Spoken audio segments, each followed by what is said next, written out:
Parthian के बाद कुषाण आए, पार्थियन के बाद कुषाण आए। इसके पहले शासक का नाम कुजुल कैडफिसस। 4 इसमें शासक हैं।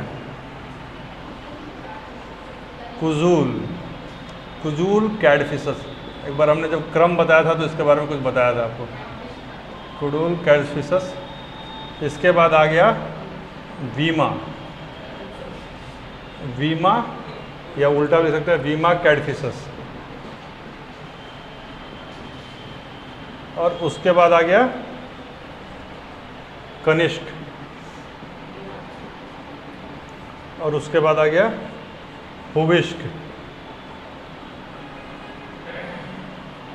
ठीक है, यानी कुजुल कैडफिसस से हुविष्क तक का सफ़र तय हुआ। ठीक है, देख रहे हैं जो विदेशी टाइप का नाम लग रहा है वो कैसा लगने लगा, भारतीय लगने लगा। जो रुद्रदामन था वो हो गया रुद्र सिंह, जो ये था गोंडोफर्निस था वो आगे जाके बहुत सारा उसमें सुधार हो गया। वैसे ही कुजुल कैडफिसस वीमा कैडफिसस बन गया जाके हुविष्क। कुजुल कैडफिसस का जो ये था, ये हर्मियस एक राजा था यूनान का। तो ये जो अपना सिक्का चलाया ना कुजुल कैडफिसस, उसमें एक तरफ अपना फ़ोटो लगाता था और एक तरफ यूनान के राजा हर्मियस का फोटो लगाता था। सवाल हो सकता है कि कौन सा कुषाण शासक यूनानी राजा हर्मियस का चित्र सिक्कों पर चलाया? इससे क्या सिद्ध होता है? मतलब दास्ता नहीं, उसके अधीनता का मतलब। दास्ता तो एक बहुत डिग्रेडेड वर्ड हो गया। ऐसे राजा का शासन अभी मान रहा, उसके बिहाफ पर ही शासन कर रहा है। फुल फ्लेजेड सोवरिन गवर्नमेंट नहीं है, वो यूनान से ही डिक्टेट हो रहा है। कैसे वायसराय का शासन है, वैसा लग रहा ना। तो आप मेंस में यदि लिखना हो तो इस तरह की बात लिख सकते हैं। और रोमन जो शासन था उसमें तांबा का सिक्का चलता था, वैसा ही तांबा का सिक्का चलाया कुजुल कैडफिसस। कुजुल कैडफिसस कैसा सिक्का चलवाया था? तांबा का सिक्का। इसका 2 उपलब्धि हो गया। एक हो गया सिक्का पर हर्मियस का फोटो, अपना फोटो, दूसरा तांबे का सिक्का, और तीसरा उपलब्धि है इसका, उपाधि धारण किया था महाराजा धीराज। कुजुल कैडफिसस समाप्त। ठीक है, 3 उपलब्धि गिना दीजिए आप लोग, हम आगे बढ़ते हैं।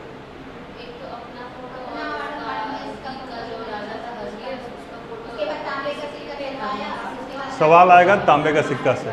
तांबे का सिक्का चलाने वाला महाराजा धीराज कौन था? कुजुल कैडफिसस। अगला कॉपर। या सबसे महत्वपूर्ण जो आ रहा है वो अगला है वीमा कैडफिसस, या जिसको वीम कैडफिसस भी कहते थे। ठीक है, सिंधु नदी तक ही लोग था। ये कुजुल जो है ना, सिंधु नदी से पार नहीं किया था कुछ नहीं, ये पार कर गया।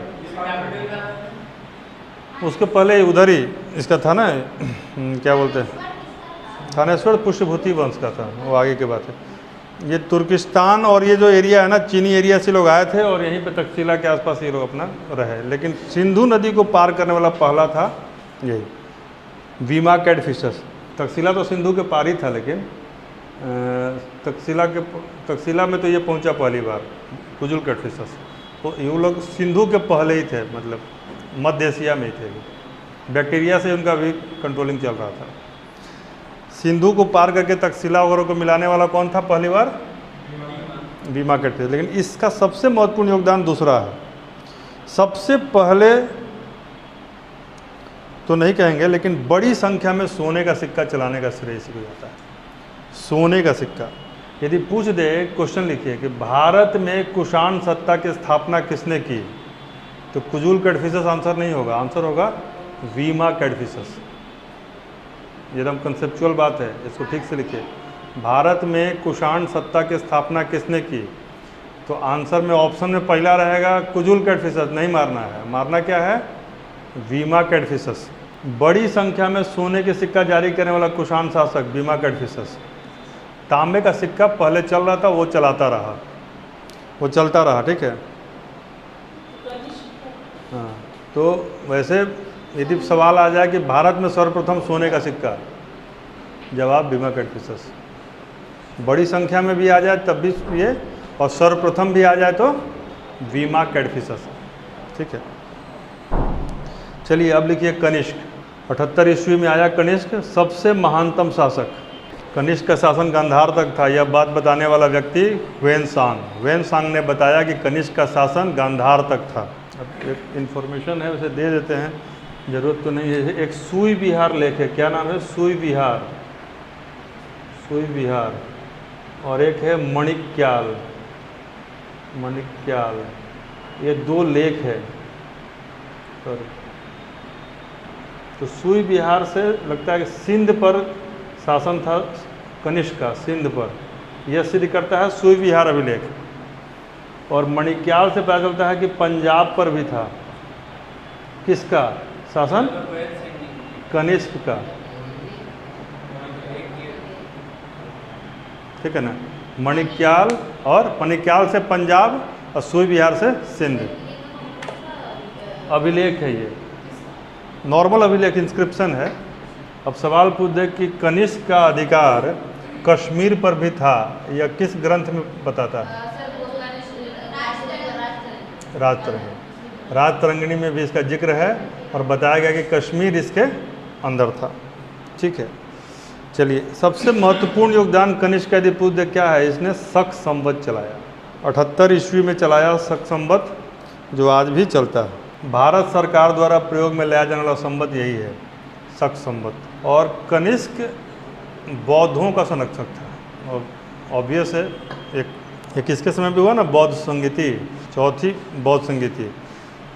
बौद्ध ग्रंथों पर टीकाएँ लिखी गई इसमें। जैसे दूसरा में किताब लिखा गया था, पहला में भी क्या हुआ था? पहला में 2 पिटक, तीसरा में अभिधम्म पिटक, और चौथा में जो किताब लिखा गया उसको बौद्ध टीका कहते हैं, जिसका नाम है विभाष शास्त्र।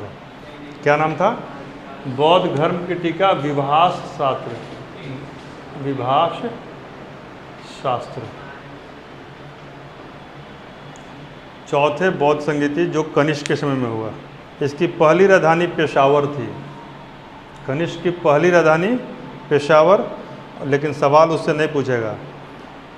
कनिष्क का दूसरी राजधानी से सवाल पूछेगा, मथुरा। दूसरी राजधानी मथुरा। और एक और नगर का नाम कनिष्क से जुड़ता है, उसका नाम है कनिष्कपुर, पेशावर, जिसको पुरुषपुर कहते थे। पूछ सकता है कि पुरुषपुर किस शहर का नाम है, तो पेशावर का। तो पेशावर कनिष्क की पहली राजधानी, मथुरा कनिष्क की दूसरी राजधानी, और कनिष्कपुर यानी कश्मीर राजधानी नहीं था, इसके द्वारा जीता गया शहर था। इससे जुड़ा हुआ है कनिष्कपुर, यानी कि कनिष्कपुर किस शहर का नाम है, तो श्रीनगर, कश्मीर का। किस स्थान पर पाई गई सोने की मुद्रा में कनिष्क को खड़ा दिखाया गया है? वो जगह का नाम है महास्थान या बोगरा। क्या नाम है?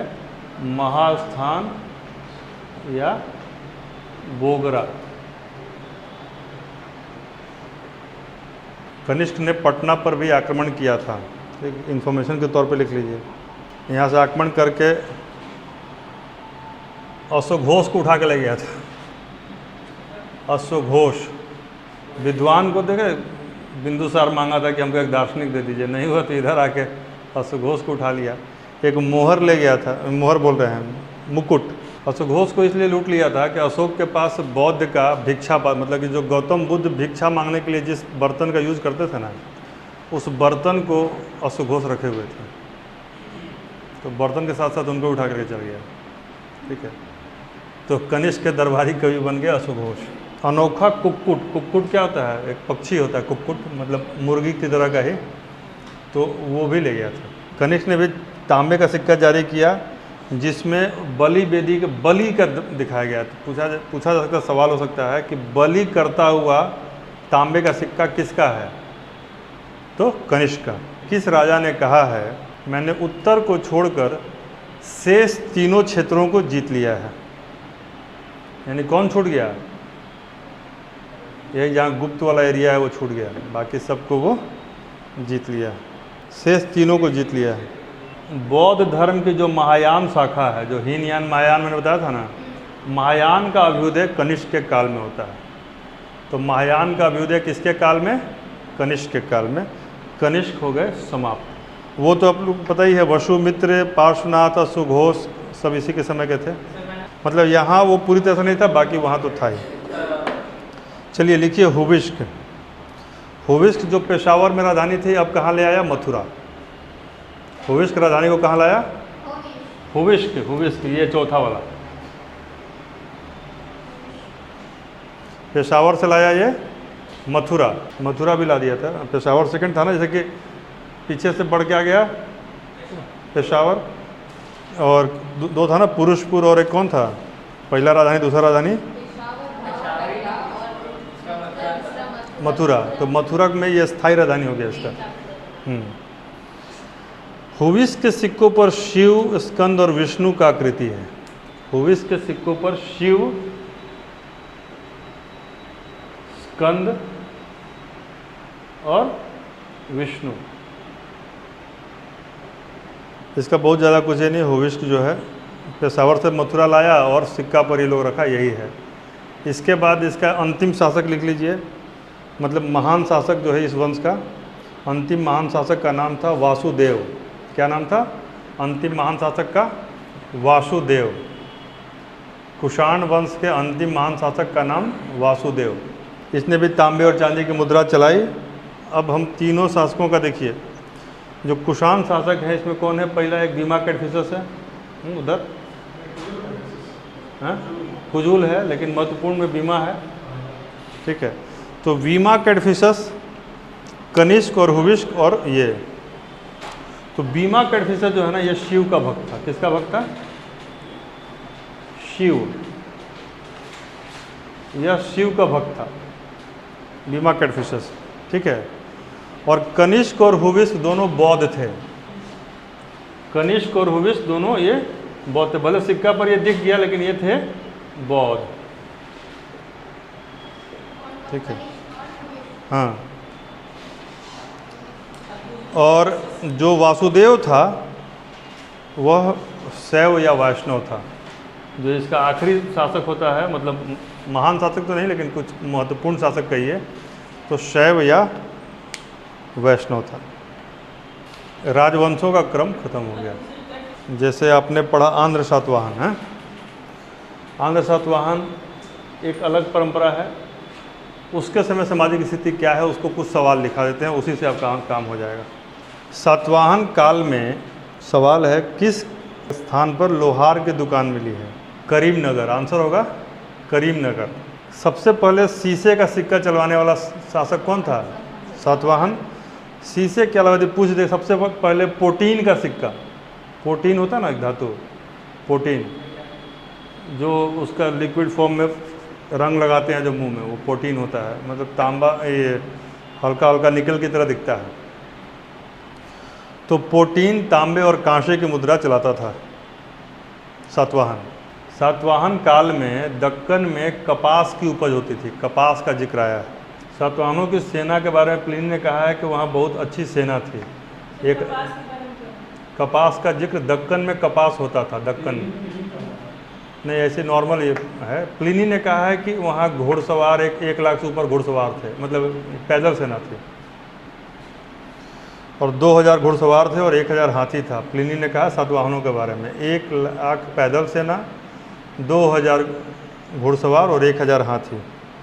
बस यही ध्यान देना कि रोमन सिक्का बहुत पाया गया सातवाहन काल में। कहाँ का सिक्का? रोमन। तो रोमन सिक्का पाए जाने से क्या सिद्ध हुआ कि रोम के साथ व्यापार अच्छा था। सातवाहन में जो संस्कृति था शुरुआती कबीला टाइप का ही था, मतलब उस समय जगह जगह लोग रहते थे, लेकिन ज़्यादातर वे ब्राह्मण बन गए थे। यानी जो शुरुआती कबीले के लोग थे सातवाहन काल में, वो लोग ब्राह्मण बन गए थे, ठीक है। चतुर्वर्ण व्यवस्था थी। और जो भूमि दान सातवाहन में बार बार चर्चा आता है, भूमि दान की परंपरा सातवाहन में ज़्यादा थी। ये भूमि दान ज़्यादातर बौद्ध भिक्षुओं को दिए गए थे। श्रेणी के प्रधान को क्या कहते थे? श्रेणी, यानी कि जो गिल्ड सिस्टम था, तो उसके प्रधान को श्रेष्ठिन कहते थे। मैंने लिखवाया है पहले। श्रेणी के हेड को श्रेष्ठिन कहते थे, श्रेष्ठिन। सबसे प्रमुख बंदरगाह सातवाहन काल में था भड़ौच। सबसे प्रमुख बंदरगाह भड़ौच। कारसापण, जो सिक्का था कारसापण, कारसापण, यह चांदी का भी सिक्का को कारसापण कहते थे और तांबे के सिक्के को भी कारसापण कहते थे। चांदी के सिक्के को सतमान भी कहते थे। ज़्यादातर तांबे को सिक्के को करसापण कहा जाता था, लेकिन चांदी के सिक्के को भी कहा गया है। मोस्टली चांदी के सिक्के को शतमान कहते थे, मतलब पहले। यानी बौद्ध काल का भी इसमें बौद्ध के लिए कमज़ोर नहीं कि सातवाहन आ गया तो बौद्ध को बर्बाद कर दिया, बौद्ध के लिए सपोर्टिव था, ये ध्यान देना है। मातृ प्रधान, यही हम बताए थे कि मातृ प्रधान है समाज, लेकिन मातृसत्तात्मक नहीं है। प्रशासनिक ढांचा अशोक की तरह ही है। वहाँ अशोक के यहाँ जो मंत्री वगैरह हेड होता था तो क्या बोलते, अमात्य, महामंत्री, अमात्य, महामात्य कहते थे ना, वैसे ही यहाँ पर वो भी कहलाते थे। ग्रामीण क्षेत्रों का जो अधिकारी यहाँ पे होता था उसको कहते थे गौलमिक। ग्रामीण क्षेत्र का जो हेड है उसको कहते थे गौलमिक।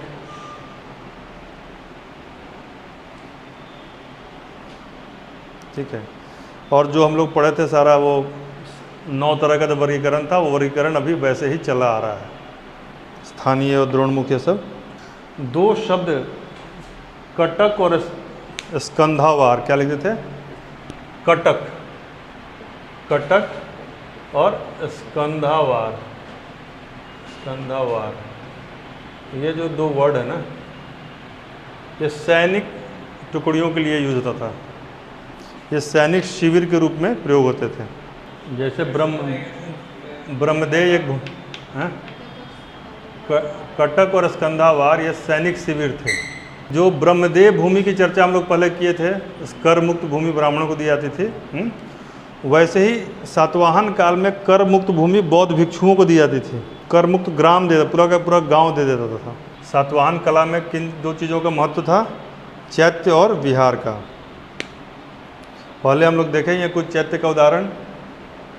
कार्ले में कुछ चैत्य है सातवाहन काल के भी, ठीक है ना। दक्कन में जो मशहूर चैत्य है कार्ले का स्तूप और अमरावती, 2 ही लिखिए। सातवाहन काल का कौन सा 2 है, एक है कार्ले का स्तूप, दक्कन में है ये, और दूसरा जो है अमरावती का स्तूप।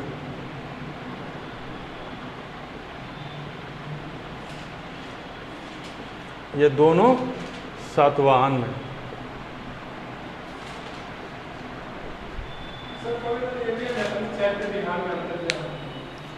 हाँ, चैत्य जो बाहर वाला पार्ट है ना वो विहार रहता है, और आंतरिक जो रहता है वो ये रहता है, चैत्य रहता है, जो कि चारों तरफ से मतलब जो छोटा सा बैठक जैसा बना होता है और बाहर में पूरा, तो उसको विहार कहते हैं पूरे को। और जो मुख्य भूमि है वो चैत्य होता है। वास्तुकला आप जब पढ़ाएंगे तो उसको अलग से बता देंगे। हो गया। अमरावती और ये याद रखिएगा 2 जीएस के हिसाब से, ठीक है। अमरावती का स्तूप को पता लगाया था मैकेंजी ने। क्या नाम था, मैकेंजी। दक्षिण भारत में सर्वप्रथम ईंट के हिंदू मंदिर, ईंट से हिंदू मंदिर का निर्माण नागार्जुन कोंडा में किसने करवाया था? Who for the first time built a temple with the help of bricks? The name was Ikshvaku. इक्ष्वाकुओं ने, इक्ष्वाकुओं ने, जो इनके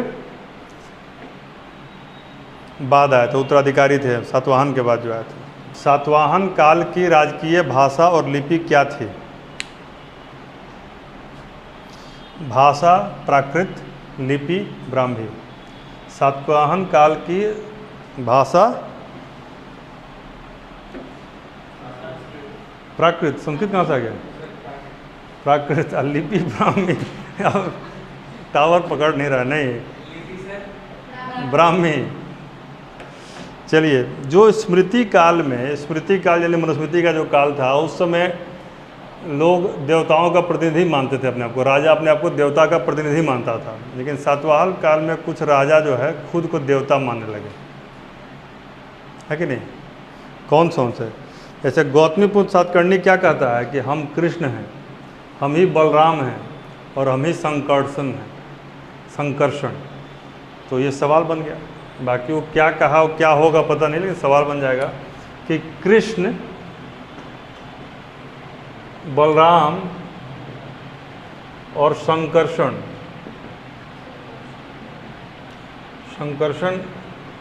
कृष्ण का ही जो अगली पीढ़ी में, सॉरी कृष्ण हिल गया क्या, कृष्ण की अगली पीढ़ी में संकर्षण है। ठीक है, गौतमीपुत्र सातकर्णी।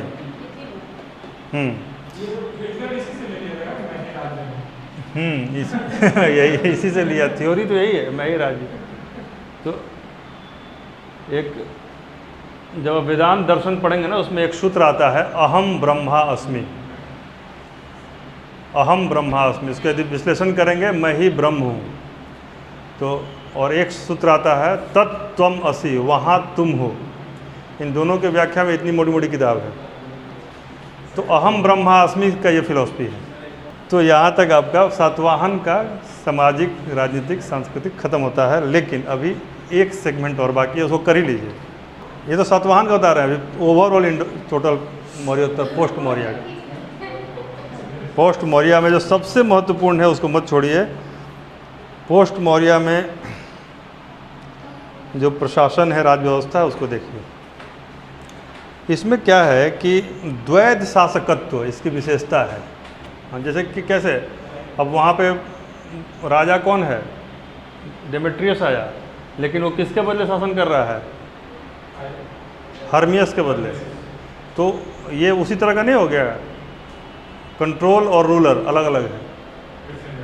तो विचित्र टाइप का द्वैध शासन, मतलब कि typical type of dyarchy is prevalent in post Mauryan phase. इसी को कहते हैं विचित्र द्वैध शासकत्व। क्या कहते हैं, विचित्र द्वैध शासकत्व।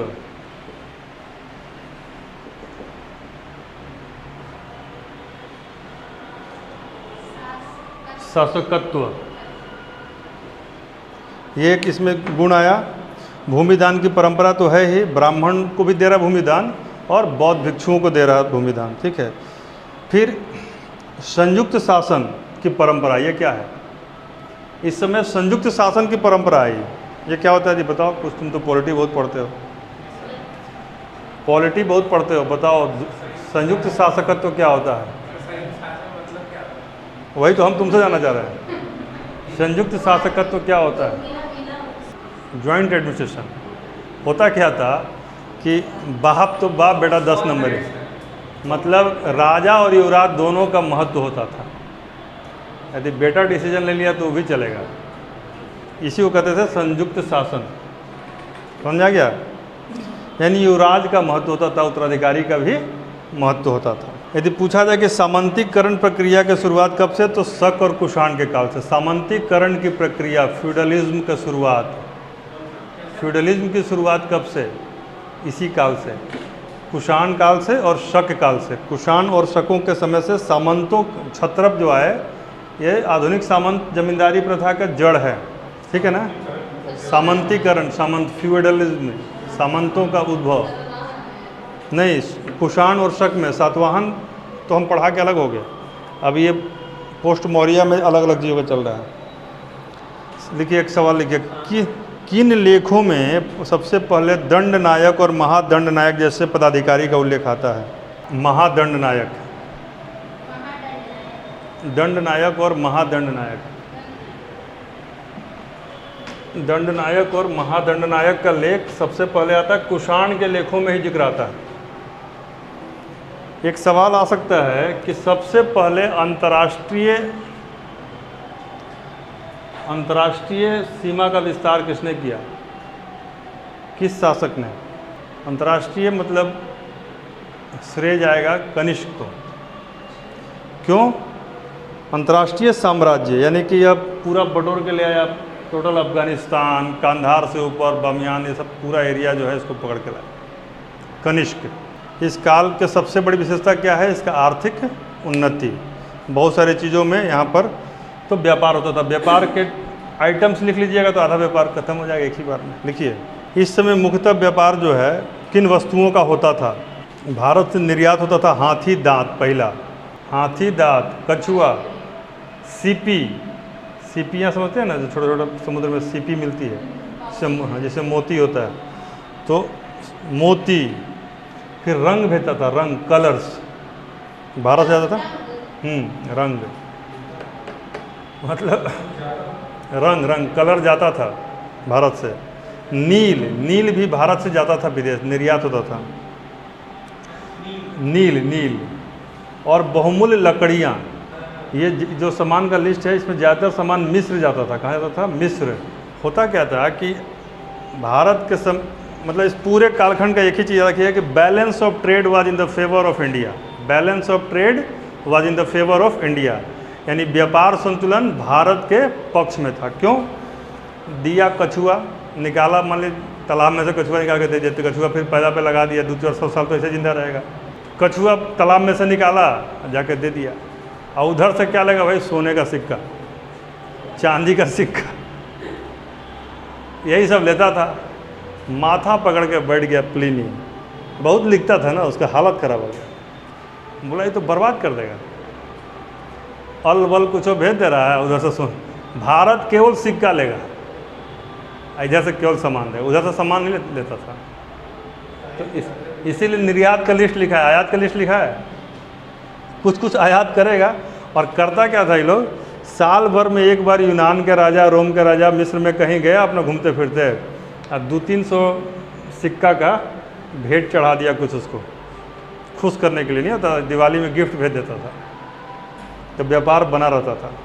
जो वर्ल्ड फेमस सिल्क रूट है वो इसी समय का खोज है। सिल्क रूट, सिल्क रूट जो चाइना से चलता था, चाइना से रोमन एम्पायर तक जाता था, और जिसको पश्चिमी मतलब कि ये जो मार्ग था उसे जोड़ता था। तो होता क्या था? कुषाणों ने सिल्क रूट पे कब्जा कर लिया, अपना टैक्स वसूली करने वाला वहाँ लगा दिया होगा। इस समय के व्यापार का बहुत सारा वर्णन मिलता है किताब में। उस किताब का नाम है पेरिप्लस ऑफ एरिथ्रियन सी, जिसका लेखक का नाम अज्ञात है। Periplus of Erythraean Sea, Periplus of Erythraean सी।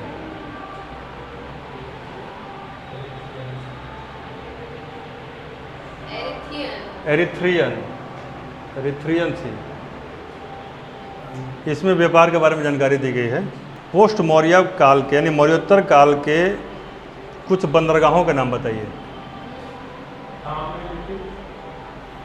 ताम्रलिप्ति भी था लेकिन लेस फेमस था। लिखिए बंदरगाह का नाम। पूर्वी तट पर अरिका मेडू, सिंधु के मुहाने पर, पूर्वी तट पर, पूर्व में उस साइड में, इधर ये जो भारत है यहाँ पर अरिका मेडू, ठीक है। जैसा बना चाहिए भूगोल के विद्यार्थी को तो बनाना चाहिए, बात बात में बनाना चाहिए, ठीक है। और यहाँ पर जो सिंधु का मुहाना था, यहाँ पर था बारबैरिकम, बारबैरिकम, बारबैरिकम। बारबरिक मतलब क्या होता है? एकदम नृशंस, खतरनाक, नृशंस, ब्रूटल, ठीक है। और भड़ौच, यहाँ पे जो गुजरात वाला पार्ट था, यहाँ पर ये था भड़ौच, ठीक है, जिसको कहते थे बैरी गाजा। भड़ौच को के लिए क्या वर्ड आता था तब? बैरी गाजा। केरल में एक बंदरगाह था, नाम था मुजरिस। पांड्य साम्राज्य का पतन था। पांड्य साम्राज्य का पतन था तो किधर होगा? इधर होगा। हाँ, तो तमिलनाडु पांड्य साम्राज्य का था तो यहाँ पर हो जाए। तो बारबैरिकम, भड़ौच या बेरीगाजा, मुजरिस, नागापट्टनम और अरिका मेडू। मोटी बात यह है कि सामान के बदले सोना लेता था या चांदी लेता था, और इन जगहों से आना जाना होता था। ज़्यादातर साउथ के भाग से आता था। बहुत मन हुआ तो थोड़ा बहुत सामान भी उधर से, रोम से भी, मिस्र से। मिस्र यहाँ पर है ना, यहाँ पर है ना, ये चीज़ कहाँ गया है? इजिप्ट यहाँ गया है। तो ये इधर से लाल सागर पार करके तो इधर से आएगा भूमध्य से यहाँ पर।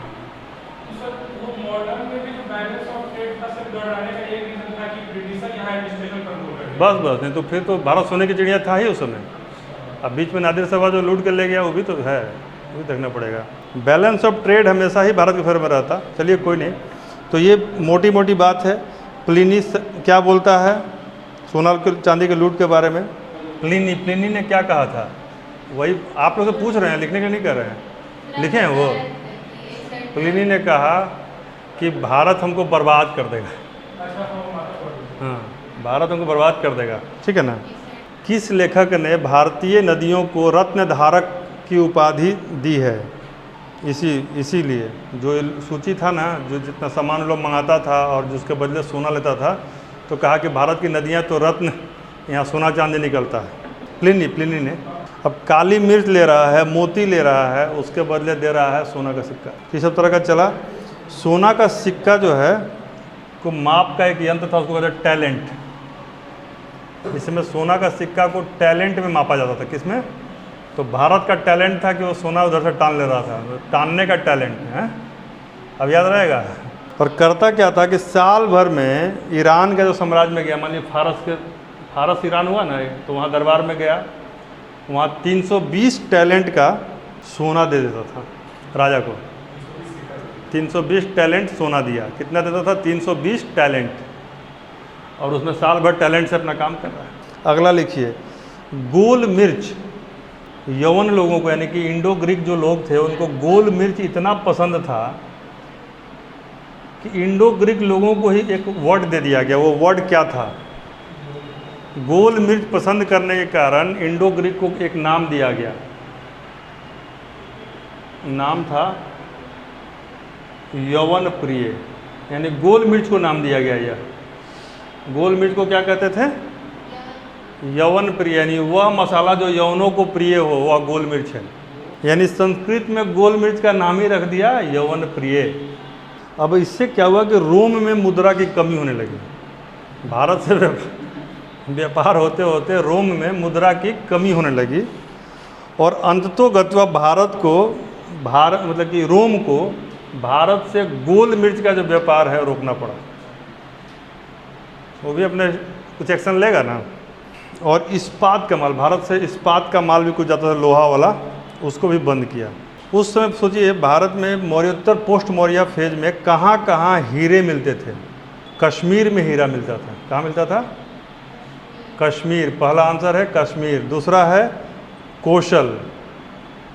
तीसरा है विदर्भ। विदर्भ ये हो गया, ये वाला एरिया विदर्भ। हाँ। अब पूछता है सवाल कि किस पोस्ट मौर्य साइट से अधिक मात्रा में रोमन मृदभांड मिले हैं, यानी मिट्टी के बर्तन मिले हैं, और वहाँ से रोमन व्यापारियों का कुछ अवशेष भी मिला है। साउथ में वो है अरिका मेडू। अरिका मेडू जो बंदरगाह है, जो जगह है, वहाँ से ये सारी चीज़ें मिला है, जिसको पेरिप्लस ऑफ एरिथ्रियन सी में इसी अरिका मेडू के लिए एक वर्ड आया है पेडोक। अरिका मेडू को ही से मृदभांड मिले हैं, रोमन मृदभांड, और रोमन कुछ और सामान मिला है, मिट्टी का बर्तन, टेराकोटा वेयर्स, ठीक है ना, पेडोक नाम से। जो मान लीजिए जो स्थल मार्ग से जो सामान आ रहा है, मान लीजिए एक तो इधर से समुद्री मार्ग से जो आ रहा है, जो ज़्यादातर स्थल मार्ग से जब आ रहा है ऊपर से घूम के, तो इधर से तो रास्ता बताया कि थोड़ा गड़बड़ है, थोड़ा ऊपर का रूट लेकर तक्षशिला से आएगा, तो तक्षशिला में गोडाउन बनाया था। सामानों का संग्रहण क्षेत्र या संग्रहण स्थल था। अभी तक मज़ा आ रहा है। एक चीज़ और लिख लीजिए, व्यापार जो संग्रहण केंद्र कौन सा था? तो तक्षशिला, ठीक है।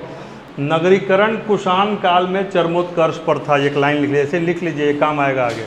नगरीकरण यानी अर्बनाइजेशन।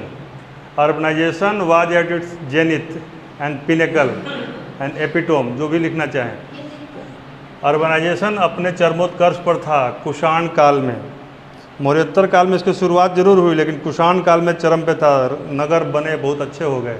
क्यों? क्योंकि पैसा आ रहा, माल आएगा तो आदमी पेंट 3 बार चेंज करेगा। तो मौर्य काल में बहुत तरह के व्यापार होते थे। इतना व्यापार होता था कि जो लिखता था लोग ये इतिहास, उनको पता नहीं चलता कितने तरह का व्यापार है, कितने तरीके का व्यापार है। यह इतिहास लिखने वाले को भी पता नहीं चलता था, कन्फ्यूजन रहता था। इसीलिए जातक कथा में 18 तरीके का लिखा गया। कितने तरीके का व्यापार था? 18 तरीके के। शिल्पियों का जिक्र है। शिल्पी मतलब व्यापार करने के अलग समूह को शिल्पी कहते थे। तो जातक कथा में 18 तरीके का, दीर्घ निकाय में 24 तरीके का, महावस्तु में 36 और मिलिंद पन्नों में 75। मिलिंद पन्नों में कितना कहा गया कि नहीं भाई 75 तरीके का था। यानी लबोलुआब यह है कि काफ़ी अलग अलग तरीके के व्यापार और वाणिज्य का फैलाव इस समय हुआ था। व्यापारिक संगठनों के नाम थे श्रेणी, निगम, पग और सार्थवाह। पूछ देगा कि श्रेणी, निगम, पग और सार्थवाह क्या थे? श्रेणी, निगम, पग और सार्थवाह क्या थे? श्रेणी, निगम, पग और सार्थवाह क्या थे? श्रेणी पहला, निगम, पग और सार्थवाह, ये व्यापारियों की ये थे श्रेणियाँ थी। ठीक है। उद्योगों का अभी स्थानीकरण हो गया था, लोकलाइज उद्योग। जैसे पीतल का बर्तन बन रहा है तो वहाँ पीतल बनेगा, जहाँ सूती वस्त्र का हो रहा है वहाँ सूती वस्त्र होगा। स्पेशलाइज सेंटर थे, ये बहुत अच्छी स्थिति थी। ठीक है। गंध बेचने वाले, सेंट उंट का व्यापार भी शुरू हो गया था, जिसको गंधिक कहते थे। गंधिक मतलब सेंट बजाने वाला, नहीं गंध मचाने वाला नहीं है, सेंट बनाने वाला। साटक, साटन का कपड़ा देखें आप लोग, साटक वही सेटिन जिसको बोलते हैं। तो साटन का कपड़ा का स्टार्ट यहीं से हुआ था, इसी पोस्ट मौर्य फेज से। और इसका सबसे बड़ा, इसका जो है बहुत सारा केंद्र था। इसका साटन के कपड़े का केंद्र था मथुरा। मथुरा में साटक का कपड़ा था। इसका जिक्र किया है कौन? जो एक बार में आधा मीटर कपड़ा भी नहीं पहनते होंगे, पतंजलि। स्ट्रैबो ने कहा है कि किसी हस्तशिल्पी के हाथ और आँख को यदि क्षति पहुँचा दिया, कितना महत्व था इसको समझिएगा थोड़ा सा। भले आप लोग थक गए हैं, लेकिन हमको देख के भी थोड़ा ऊर्जा पाइए कि हम भी तो बोल रहे हैं। ठीक है। तो थोड़ा सा अपनी ऊर्जा को बढ़ाइए। आदमी चाह लेगा तो कुछ भी कर सकता है। तो होता क्या था कि मान लीजिए वो बेचारा बना रहा है कोई चीज़, शिल्पी का महत्व कितना ज़्यादा था कि उसके हाथ को यदि आपने क्षति पहुंचा दिया तो जो क्षति पहुंचाएगा उसका गर्दन काट दिया जाएगा। यानी जो किसी काम को कर रहा है, निर्माण को कर रहा है, किसी विशेष चीज़ को बना रहा है, उसके हाथ को और आँख को, मान लीजिए आँख गड़ा के कोई सिलाई का काम कर रहा है, तो हाथ और आँख को यदि क्षति पहुंचा दिए तो सजाए मृत्यु दंड। सूती वस्त्र के दो केंद्र थे, लिख लीजिए, उरायूर और अरिकामेडु। सूती, पोस्ट मौर्य में सूती वस्त्र के केंद्र है उरायूर और अरिकामेडु। अब बहुत तेज़ी से ख़त्म कर रहे हैं। मेडु। सोने के सिक्के के 3 नाम थे, 2 केंद्र। अरिकामेडु तो बताई थी, अरिकामेडु और उरायूर। उरायूर, उरायूर और अरिकामेडु। उरायूर य पे, य पर ये। गोल्ड के 3 नाम थे, निष्क, स्वर्ण और पल। सोने के सिक्का को क्या कहते थे? निष्क, स्वर्ण और पल। पूछता है पल क्या था? समय का मात्रक। पोस्ट मौर्य में पल क्या था? सोने का सिक्का। निष्क, स्वर्ण और पल। पोस्ट मौर्य में यानी मौर्योत्तर कालीन समाज में सोने के सिक्के को कहते थे निष्क, स्वर्ण और पल। पल पद जो भी आएगा मतलब उत्तर, गुप्तोत्तर काल में, गुप्तोत्तर में आएगा। वो हम एक अलग से जो नापने का है ना वो बताएंगे। नापने का क्या मतलब, जो कड़ी वाला है। ठीक है, अभी छोड़िए उसको। चांदी का सिक्का को शतमान, ये तो आप लोग जानते ही हैं। और तांबे का सिक्का को कारशापण या काकणी।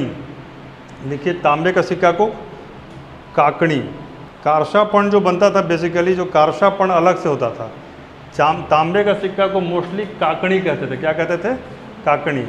और कारशापण में सब धातु मिलता था। तांबे का सिक्का काकणी, चांदी का सिक्का शतमान, और कारशापण जो होता था उसमें सोना, चांदी, तांबा, सीसा सब होता था। सोना, चांदी प्लस तांबा प्लस सीसा, दैट इज कारशापण। यानी जो बच गया ना कट कुट के, उससे जो सिक्का बना दिया वो हो गया कारशापण। इसी को कहीं कहीं कहापण भी कहा गया है। इसमें अलग अलग जातियां आई, इसीलिए पहली बार भारतीय समाज में वर्ण संकर पाए गए। किसी को बोल दीजिएगा तो दौड़ा देगा अभी। वर्ण संकर, क्रॉस ब्रीड। वर्ण संकर, वर्ण संकर, वर्ण संकर, ये संकर। अब यदि कोई स्पेलिंग मिस्टेक करे तो शंकर का संकर हो जाएगा, हाइडिंग वैरायटी हो जाएगा। नहीं तो वर्ण संकर यानी कि अलग अलग वर्ण आए, बाहर से भी आए, और उनके आपस में शादी विवाह हुआ या फिर प्रेम व्यवहार हुआ, तो इससे जो अगली संतान पैदा हुई उसके लिए समस्या पैदा हुई या उसके लिए सुविधा पैदा हुई। वर्ण संकर ज़्यादा तेज होते हैं, ये भी देखा गया है। जब भी दो पौधों का क्रॉस ब्रीड कराया जाता है तो अगला पौधा ज़्यादा उत्पादन देता है। तो वर्णसंकर आप सामाजिक प्रवृत्ति में एक अलग जाति का अलग जाति से शादी विवाह के बंधन में बंधना और संतति का विकास करना ये वर्णसंकर कहलाता है। ठीक है, तो मनुस्मृति में कितने वर्णसंकरों का जिक्र है? मनुस्मृति में कितने? 60 क्रॉस ब्रीड का जिक्र है। ठीक है, इसी समय समाज में अनुलोम विवाह और प्रतिलोम विवाह का जिक्र आया। 60 वर्णसंकर। अब इस पर भी एक दिन पढ़ाएंगे तो बहुत लंबा क्लास है, कभी बताएंगे, धीरे धीरे तो समझा ही देंगे ऑफ टाइम में। जैसे जाति का इतिहास कभी आप लोग को पढ़ाएंगे, कैसे कैसे जातियाँ निकली, मतलब एक एक जाति का 108 जाति कैसे बना, ये भी जानना चाहिए। तो उसी में अनुलोम विवाह प्रतिलोम विवाह का बहुत योगदान है।